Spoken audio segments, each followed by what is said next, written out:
Hey Danielle, thank you so much for joining me today. How are you? I'm good. How are you? I'm doing well. It's so great to chat with you. Let's go ahead and dive right in.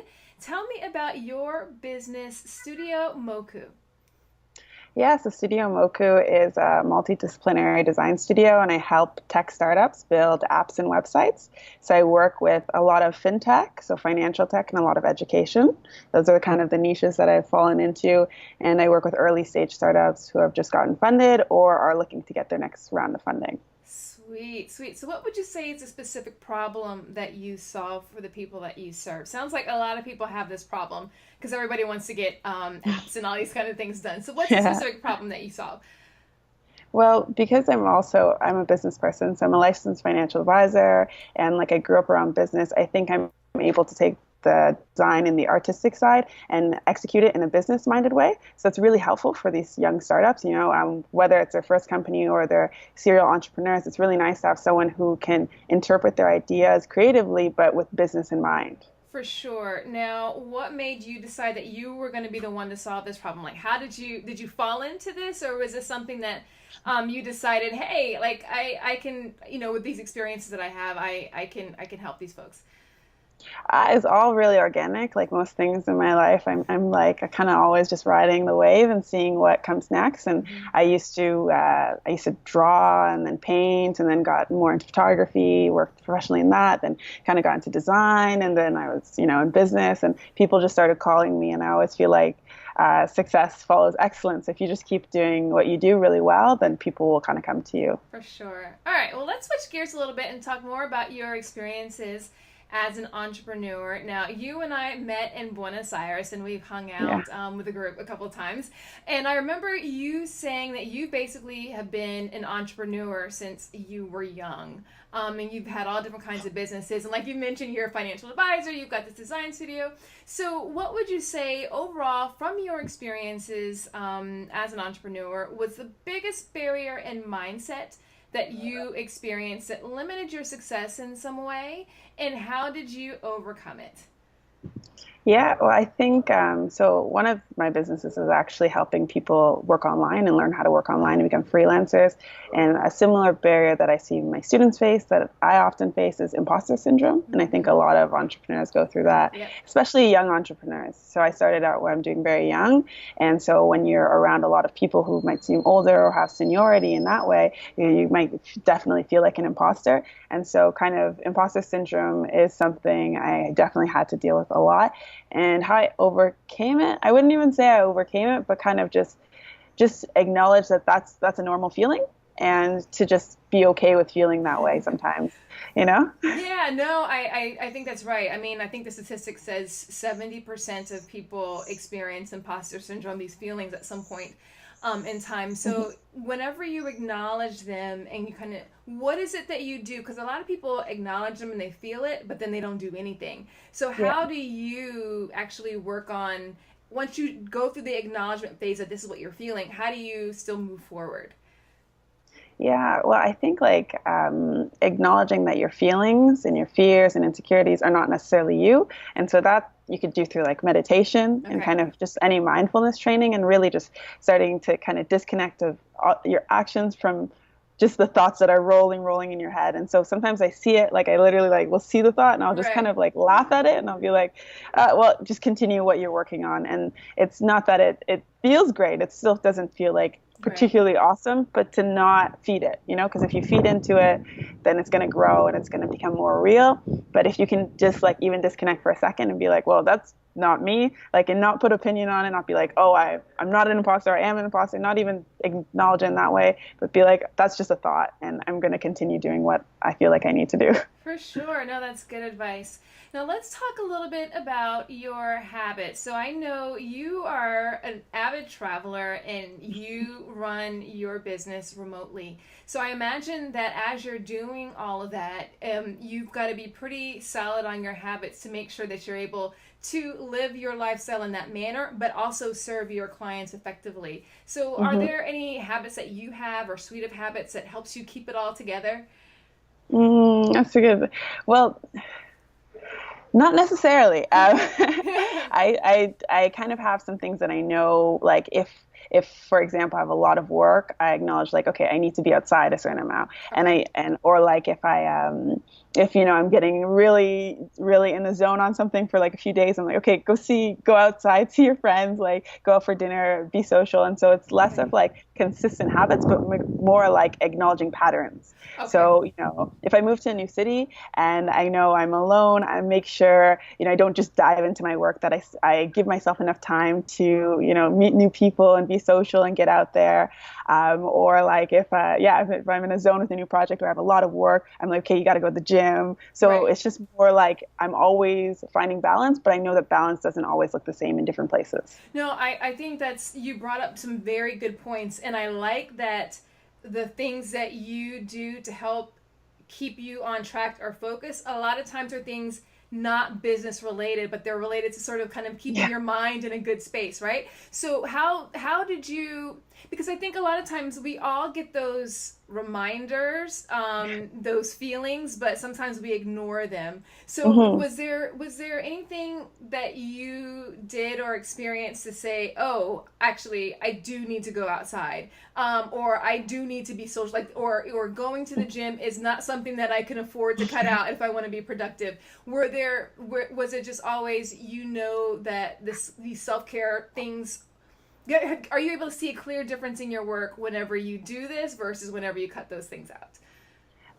Yeah, definitely. And the thing is, I think it's hard because you don't always see it instantly. It's Yeah. not like it's like maybe a week into it. It's like you were so into that project and you're on this dopamine high and you're like just in your house, maybe like just whatever you do, programming or Right. designing or anything away. And then 2 weeks in, you feel like kind of weird, like you don't feel as healthy and all these things. And then all of a sudden you're maybe less motivated. And kind of like for me, I think what's most important is always feeding my mind like in the right way. So whether it's with the right chemicals, so like dopamine and all these positive things, or the food I eat. So I'm very conscious of my brain and my brain Okay. health, and Okay. I'm very interested in brain health. And so I'm always I've read a lot about it and I've studied it as well, just like online, nothing like too serious. And Right. so I kind of have some kind of like I have my internal indicators, but I've also have read up to kind of look for indicators.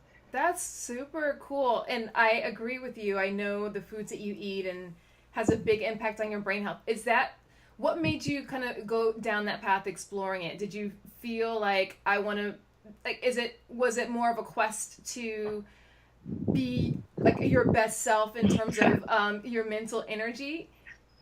Well, I have ADHD, right? And Okay. so to manage ADHD without any kind of medication or anything like that, you have to be really, really mindful of Okay. what's best for your brain. So I know and I know a lot of people might feel like they have ADHD these days, especially with the kind of work we have, Right. and it's so hard to manage social life. And with our phones, things are always buzzing, and so I looked into it through that Mm-hmm. lens, like the power of dopamine and understanding how dopamine works in your brain. And like, then I was like, whoa, this is amazing. And Yeah. then I kind of, okay, if you eat this, then see how you react and see if your brain's a little clearer. And then I found like diets that work for me. And don't get me wrong, I'm not super strict about it. I'm Okay. not like, I have to do this. But just the knowledge I think is empowering, because then you can make more empowered decisions. And then if you are feeling lethargic or if you're feeling demotivated, it's not you, it might be some external things. And I think that's like a lot less pressure. Okay. you know?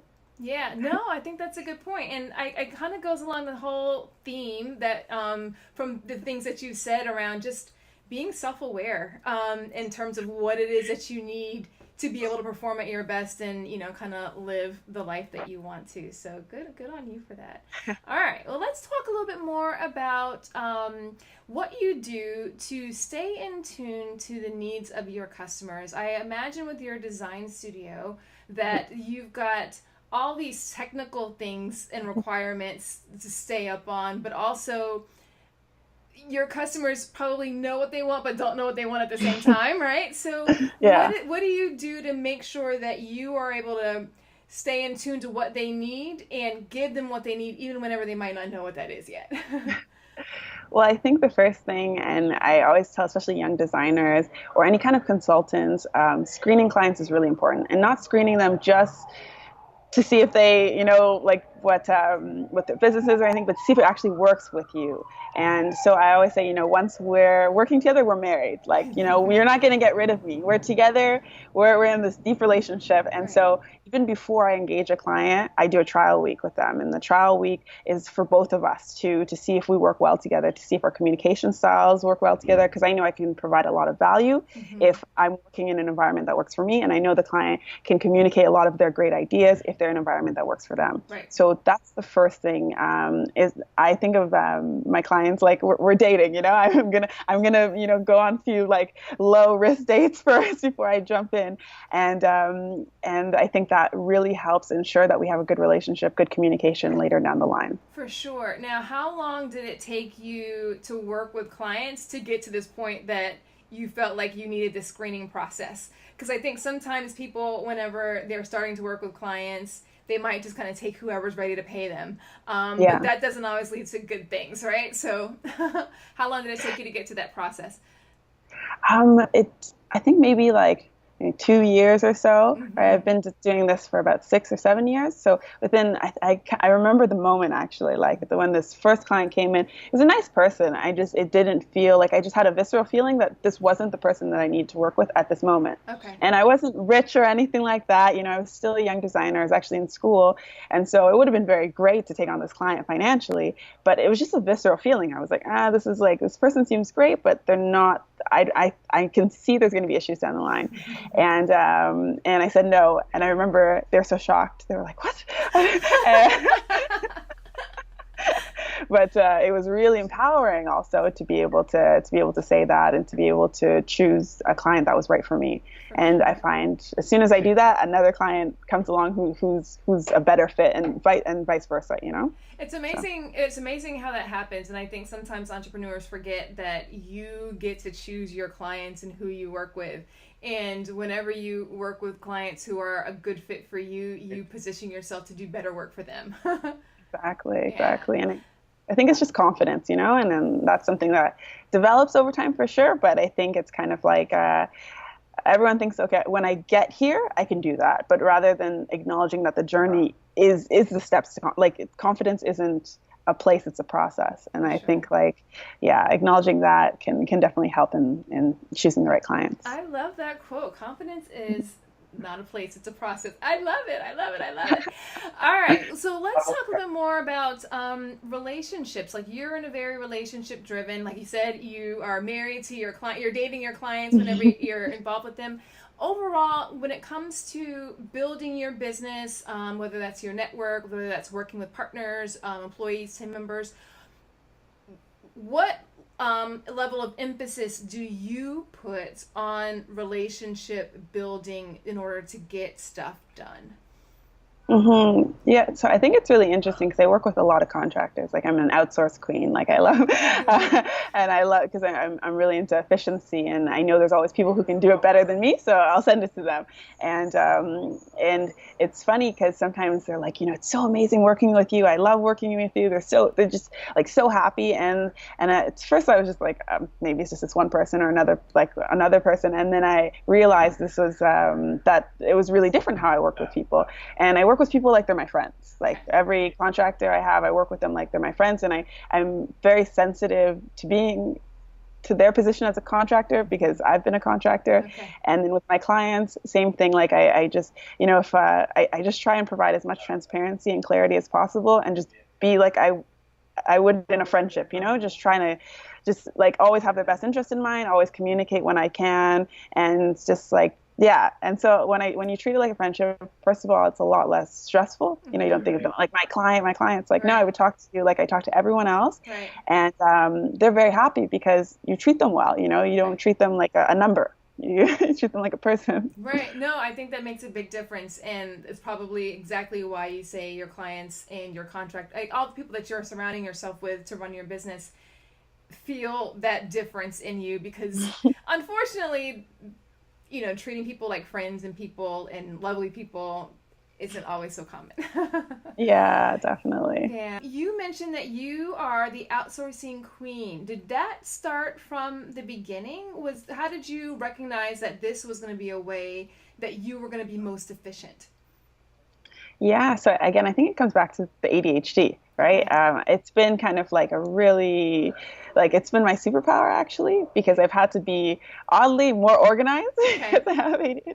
And so, when I couldn't get things done on time, when I never handed anything late, but when, I was worried about getting things on time, I found out about outsourcing and I Okay. found out about all these freelance networks and I started hiring people to help me to do micro tasks, like Okay. small little tasks. And I would do the majority of the work and all the problem solving, but some of the execution that I wasn't the best at and the little pixel, perfection and things like that, I'd get a second eye on. Right. And so that started happening from the get-go. And it was the best thing I could have done for my business for two reasons. First is like efficiency and productivity and scaling. Hmm. And the second thing was being organized. And I have to run my business in a very organized way. And I have to think of things in tasks to be able to outsource.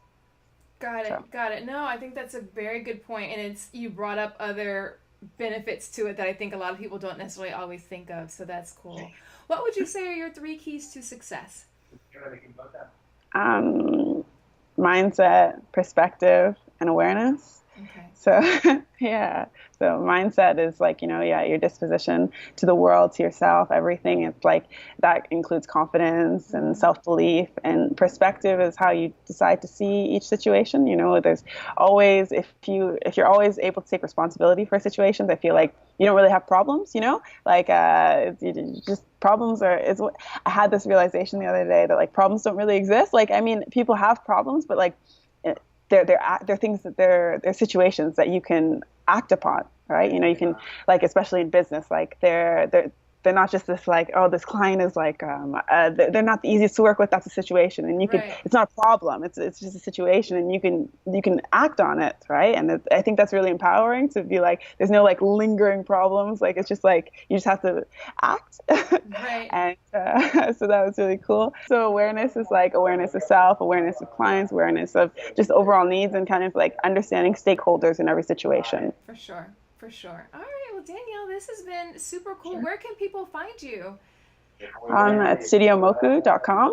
Okay. And then I also have my personal blog at heydanielle.co. So you can read that, where I write about Super freelancing. Super fun, super fun. All right, well, before I let you go, I do have one other question, and I actually am Okay. a little curious because I know you've traveled extensively. So the question, I'm going to give you the choice. You can answer whichever one you want. Okay. Normally say, deliver a line from a movie that speaks to you and explain why you chose that one.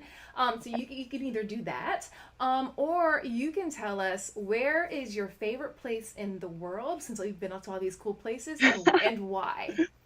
Okay, I'm going to answer the second one, Okay. just because, like, right away I got so excited thinking about that. Bali is definitely my favorite place in the whole entire world. I love it. I lived in a town called Canggu, so Hmm. it's like right on the ocean, and there's an amazing digital nomad and entrepreneur community there, Okay. which and it's also just beautiful. Like, looking at the ocean, being able to walk down to the ocean. My co-working space had a pool, and Oh, it's just wow. like, yeah, it's a really amazing place to work and live. Sweet. I gotta put that on my list. I think it was on the list, but I think I need to inch it up a little Yeah. higher now based on that. I'm all about the ocean, being close to the water, so which is, from Florida, so it makes sense. But yeah, Fair yeah. enough. All right, well, Danielle, this has been super cool. Thank you so much for stopping by and sharing your experiences and your wisdom with us. It's been really insightful. No problem. All right. Thank you so much.